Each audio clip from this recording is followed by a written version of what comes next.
L'histoire de Husqvarna est une longue et riche tradition qui a commencé par la fondation d'une toute première usine en 1689.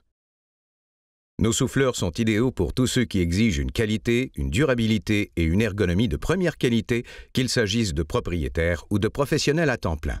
Voici le souffleur à dos Husqvarna pour service intensif. Sur les appareils BT, la manette des gaz est montée sur le tube, tandis que sur les appareils BF, elle se trouve sur le châssis.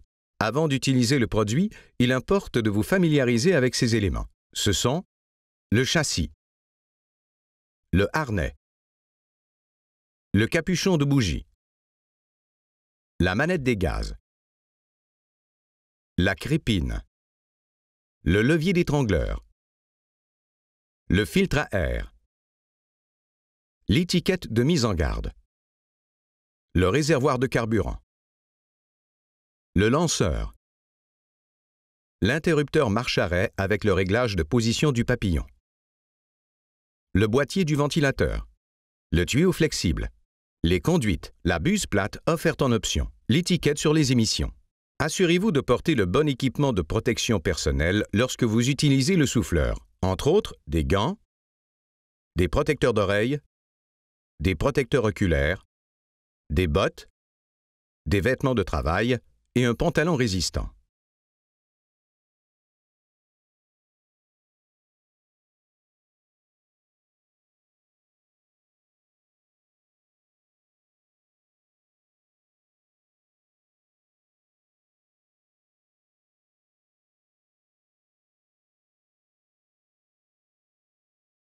L'assemblage du souffleur Husqvarna s'effectue en quelques étapes simples. D'abord, reliez le souffleur et le raccord articulé avec le tuyau flexible. Fixez bien le tuyau flexible aux deux extrémités à l'aide des colliers de serrage et des ferrures qui sont fournies. Pour insérer le tuyau dans le coude du flexible, vous pouvez employer un lubrifiant léger. Posez le support sur le raccord articulé et serrez la vis. Pour installer le support, alignez la partie saillante du raccord articulé sur la rainure correspondante du collier de serrage. Réglez la position et l'angle pour obtenir une position de travail confortable et serrez la manette des gaz. Utilisez ensuite le collier de serrage en métal pour attacher le tuyau annelé qui supporte le câble de gaz et le cordon électrique. Alignez la saillie et la rainure qui se trouvent aux extrémités du tube et tournez le tube pour bloquer le raccord. S'il vous faut un tube plus long, vous pouvez raccorder le second tube droit au premier. Pour obtenir une plus grande vitesse d'air, utilisez la buse plate et le second tube droit au lieu du tube de soufflage rond. Vous devez toujours porter le harnais pour travailler, sinon vous ne pourrez pas manœuvrer la machine de façon sécuritaire et vous pourriez vous blesser ou blesser quelqu'un d'autre. Un bon ajustement du harnais et de la machine vous facilitera beaucoup le travail. Réglez le harnais à la meilleure position. Ajustez les bretelles pour répartir uniformément le poids sur vos épaules. Placez la ceinture autour de votre taille, pas trop bas sur le ventre. Serrez la courroie de manière à ce que le poids du souffleur repose sur vos hanches. N'oubliez pas de toujours serrer la boucle sur le devant. Si vous remarquez des vibrations ou des bruits anormaux pendant l'utilisation, arrêtez immédiatement le moteur et communiquez avec le marchand réparateur Husqvarna le plus près pour obtenir de l'aide.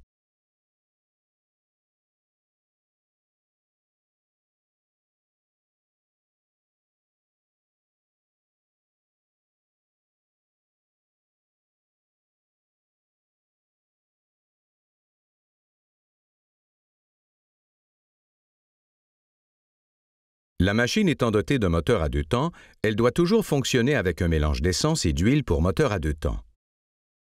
Il importe de mesurer avec exactitude la quantité d'huile pour doser correctement le mélange. Avec une petite quantité de carburant, toute erreur, même légère, peut changer radicalement la composition du mélange. Ne remplissez jamais la machine pendant que le moteur est en marche, ni quand il est encore chaud d'avoir tourné récemment, et assurez-vous toujours de faire le remplissage dans un endroit bien ventilé. Éloignez-vous d'au moins 10 pieds du point de remplissage avant de lancer le moteur. Ne faites jamais démarrer la machine si vous avez renversé du carburant dessus. Essuyez le liquide renversé et laissez le reste s'évaporer. Ne faites jamais démarrer la machine si vous avez renversé du carburant sur vous ou sur vos vêtements. Tous les moteurs munis d'un convertisseur catalytique doivent fonctionner avec un mélange de combustible sans plomb. L'essence au plomb détruira le convertisseur catalytique qui ne servira alors plus à rien.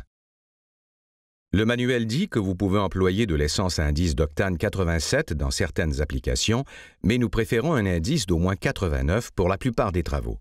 Avec un indice d'octane inférieur, il peut se produire ce qu'on appelle un cliquetis. Le cliquetis fait augmenter la température du moteur et la charge des paliers, ce qui peut causer de graves dommages dans le moteur. Si cela se produit, vous n'entendrez rien, mais vous constaterez des dommages internes. Pour obtenir des résultats optimaux, utilisez l'huile pour moteur à 2 temps de marque Husqvarna qui est certifiée FD. Cette huile est spécialement formulée pour nos moteurs à 2 temps à refroidissement par air. Tous les produits Husqvarna exigent un rapport de mélange 50:1, ce qui signifie 76,9 ml d'huile pour 3,8 litres d'essence. L'huile pour moteur à 2 temps Husqvarna est présentée en bouteille pratique qu'il suffit de verser dans le gallon d'essence sans qu'il soit nécessaire de mesurer. La plupart des autres marques d'huile pour moteur à 2 temps ne sont pas certifiées. N'utilisez jamais d'huile pour moteur à 2 temps qui est destinée aux moteurs à refroidissement par eau, comme la TCW3 qu'on appelle parfois huile à moteur hors bord. N'utilisez jamais d'huile destinée aux moteurs à 4 temps. N'essayez jamais de mélanger l'huile et le carburant dans le réservoir de l'appareil. Mélangez-les toujours dans un contenant propre et fait pour contenir du carburant. Commencez par y verser la moitié de la quantité d'essence nécessaire, puis ajoutez la pleine mesure d'huile. Agitez le mélange pendant au moins 10 à 15 secondes. Ajoutez le reste de l'essence. Agitez à nouveau pendant au moins 10 à 15 secondes. Pour remplir, dévissez et enlevez le bouchon du réservoir. Versez le carburant en remplissant le réservoir à 80% de sa capacité.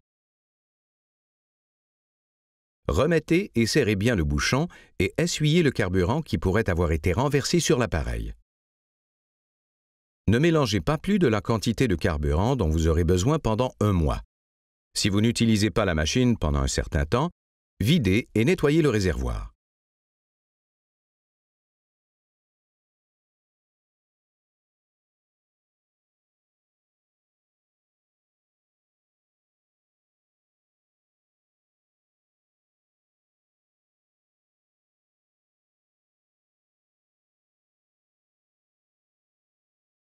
Quand vous utilisez le souffleur Husqvarna, il est important d'observer les directives suivantes.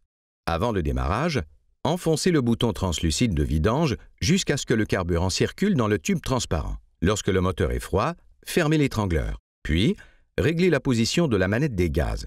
Au ralenti, poussez la manette au tiers environ. Pour faire démarrer le moteur, tenez fermement le dessus du souffleur de la main gauche. Tirez lentement le bouton de démarreur jusqu'à ce que vous sentiez qu'il est embrayé. Tirez vigoureusement. Une fois le moteur en marche, ouvrez graduellement l'étrangleur s'il était fermé. Laissez le moteur tourner au ralenti 1 minute pour qu'il se réchauffe. Pour arrêter le moteur, mettez la manette des gaz à la position d'arrêt. Stop.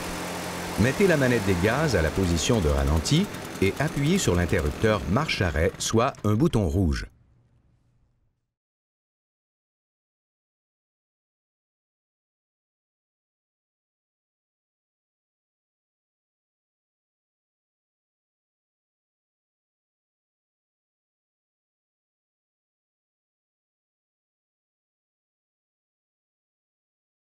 Comme pour tous les produits Husqvarna, un bon entretien vous aidera à prolonger la durée utile de votre souffleur et à l'utiliser de façon sécuritaire.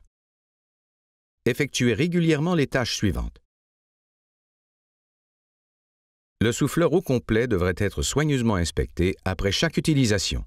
Le système de refroidissement doit être inspecté et nettoyé au besoin après chaque utilisation.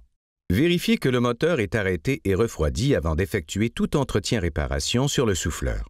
Tout contact avec le ventilateur qui tourne ou avec le silencieux chaud peut entraîner des blessures.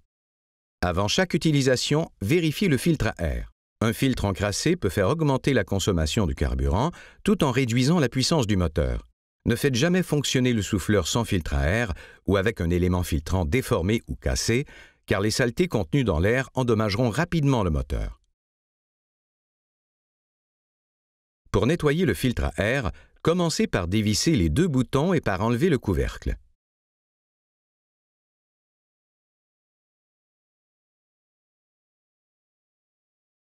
Lavez l'élément filtrant au détergent neutre et à l'eau tiède, puis laissez-le sécher complètement. Humectez l'élément filtrant avec une petite quantité d'huile pour moteur à 2 temps. Réinstallez l'élément dans la garniture et placez la garniture dans le corps du filtre à air. N'oubliez jamais de bien fixer la crépine. Si la crépine n'est pas attachée, le filtre ne sera pas étanche et la poussière pénétrera dans le cylindre. Reposez le couvercle du filtre à air et vissez les 2 boutons. L'air soufflé passe par la crépine d'entrée d'air. Si le débit d'air arrête pendant le fonctionnement, arrêtez le moteur et inspectez la crépine pour voir si elle est obstruée. Si vous n'enlevez pas l'objet qui fait obstruction, le moteur peut surchauffer et être endommagé. N'utilisez jamais le souffleur sans la crépine.